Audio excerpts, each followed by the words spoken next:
안녕하세요. 8조 생태조경학과 20학번 최보윤, 최지호, 최하영, 한경혜입니다. 지금부터 월곡 역사공원에 대한 소개 영상을 시청하도록 하겠습니다.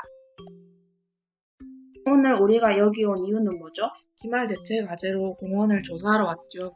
왜 월곡 역사공원이죠? 월곡 역사공원은 역사와 자연의 아름다움을 함께 경험할 수 있는 공간이라는 것을 알리기 위해 저희 8조에서는 월곡 역사공원을 이번 과제 주제로 선택했습니다.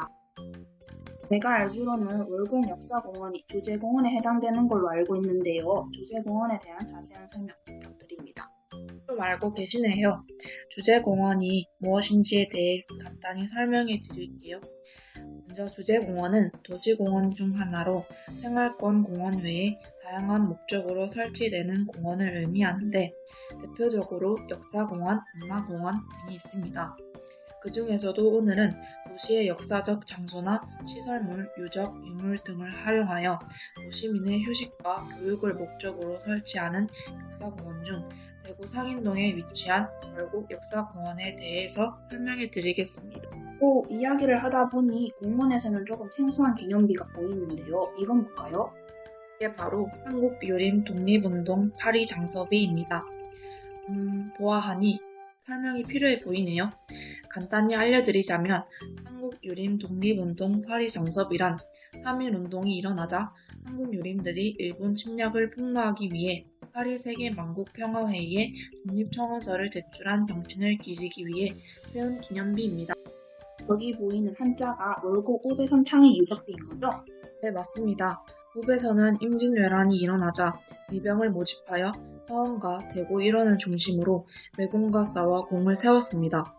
이를 기리기 위해 세운 것이 바로 이 월곡 우배선 창의 유적비입니다. 우배선 나무? 우배선 나무라고 적혀 있는데 이 나무는 어떤 나무인가요? 우배선 나무는 처음 들어보는 수목이죠. 이 우배선 나무는 사실 회화나무입니다. 회화나무는 낙엽 화렵수이며 7, 8월에 황백색 꽃을 피워 여름철 아름다운 꽃을 만나볼 수 있습니다. 사실 회화나무는 중국 원산으로 중국 주나라 때 조정에 심어진 세그루의 회화나무 아래에서 삼정승이 나란히를 보았는데 그때부터 회화나무를 학자수로 불렀고 중국에서는 그 이후로 회화나무가 출세한 사람의 상징이 되었으며 이러한 이유로 우리나라도 궁궐이나 사찰과 서원 같은 곳에 심어져 있습니다.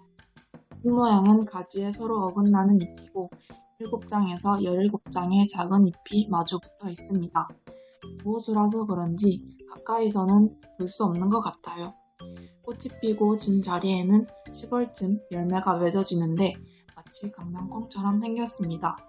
회화나무가 우배선장의 유적비 앞에 위치하고 있다고 해서 우배선 나무라고 부르게 되었는데 저희가 사실상 가보니 창의 유적비 바로 앞에 위치하고 있는 것 같진 않네요. 공원 이용하실 때 회화나무를 자세하게 들여다보시는 것도 좋을 것 같습니다. 보호소라서 우배선 나무를 자세히 못 본 게 아쉽네요. 그래도 이 해안나무는 병충해가 적고 오염된 공기에도 강해서 가로수나 공원수로 많이 식재된다고 하니 길을 걷다가 발견하게 되면 오늘 알게 된 내용을 바탕으로 자세히 관찰해 봐야겠네요. 네, 다음은 앞에 보이는 푸른 대나무 숲으로 가볼까요? 대나무의 꽃말이 혹시 뭔지 아시나요? 대나무의 꽃말은 지조와 절개로 알고 있어요. 그런 대나무가 왜 여기에 있을까요? 모르겠네요. 왜죠?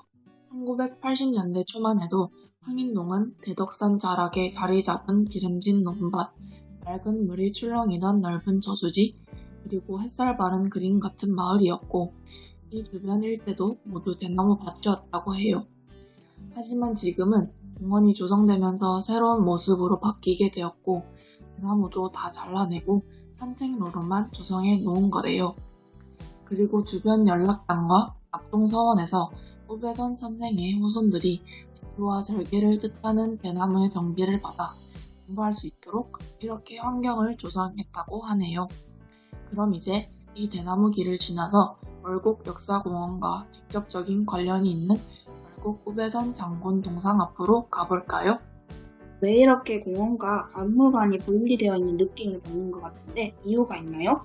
사실 대나무 길을 기점으로 보시는 공간이 모두 단양 후씨 후손의 600년 새거지로 이곳은 단양호 씨들의 사유지이고 저쪽은 시민들의 건강과 휴식을 위한 편안한 공간을 제공하기 위해 구청에서 관리하고 있다고 해요.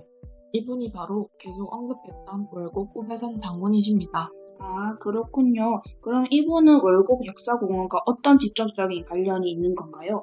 월곡이란 1411년 정변의 화를 피해 천리길을 남하에 낙향하던 때에 유난히 밝은 보름달이 비추었다는 것에서 유래되었으며 우배선의 호이기도 합니다.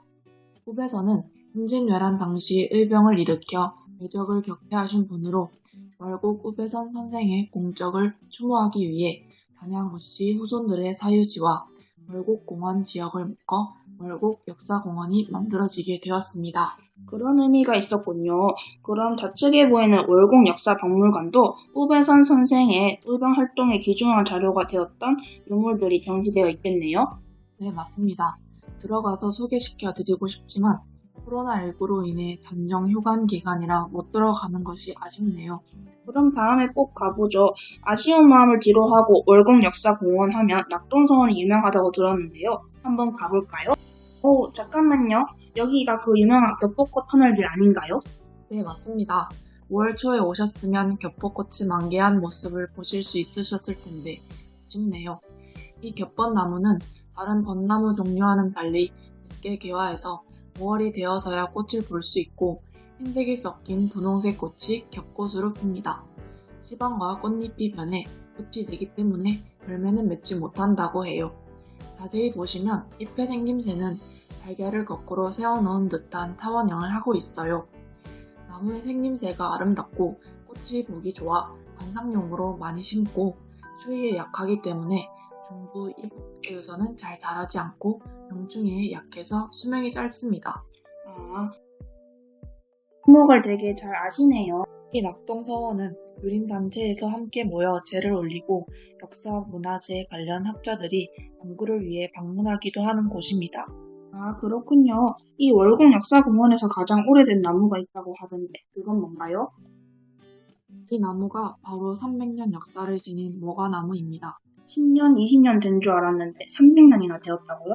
네, 이 모가나무는 반양호 씨 후손인 월금 우종옥 계명대 음대학장을 통해 개성되어 이 자리에 위치하고 있는데 사실은 약 300년 정도의 역사를 가지고 있다고 생각하시면 됩니다.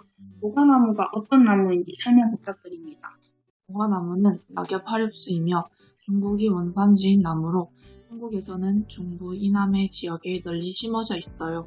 숲비는 얼룩이 지는 나무 껍질로 독특하고 아주 느리게 자라 목재로 귀하게 사용하기 때문에 큰 나무를 만나기가 쉽지 않습니다. 그래서 아마 10, 20년 된 나무라고 예측하신 것 같네요. 잎은 어긋나고 달걀 모양 또는 긴 타원형이고 꽃은 연한 홍색으로 5월에 피고 열매는 가을에 노랗게 익어요. 열매는 우리도 잘 알다시피 모과타로 이용되기도 하죠. 이렇게 박물관 사유지는 다 둘러본 것 같네요. 다시 공원으로 돌아가서 아까 덜 본 것을 마저 둘러보러 가볼까요? 여기 길을 걷는 곳곳에 문화작품이 있네요. 문학작품이 제공하는 상상력과 자연의 아름다움에 공존하는 공간을 구성하기 위함이 아니었을까요? 여기 소나무처럼 보이는 키 큰 나무들이 군락을 지었는데 혹시 장송인가요? 장송은 아니지만 소나무과는 맞아요.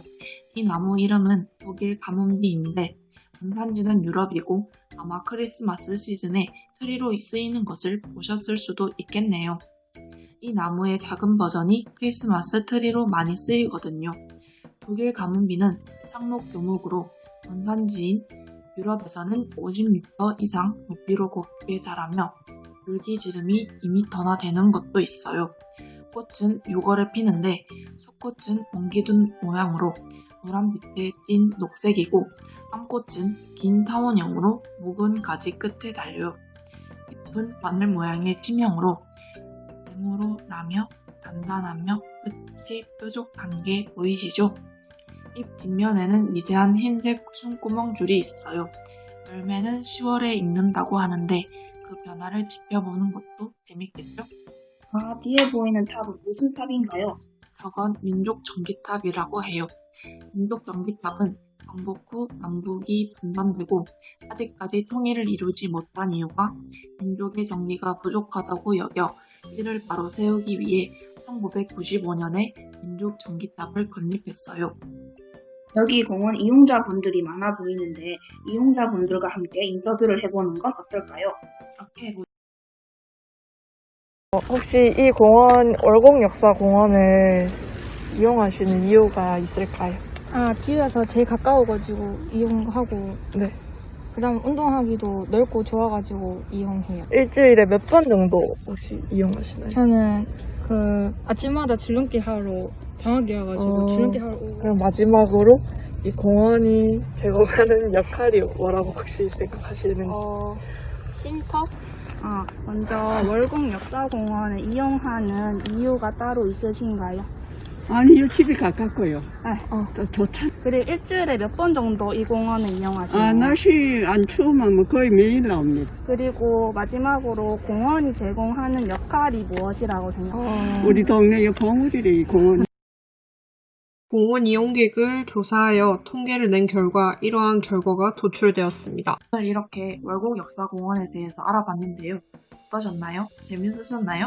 역사라는 단어가 무겁게 다가왔는데 산책을 하듯이 쉽게 둘러볼 수 있었던 것 같아요. 오늘 공원을 돌면서 전반적인 역사 지식도 쌓고 수목에 대한 이야기도 자세히 들을 수 있어서 유익한 시간이었던 것 같아요.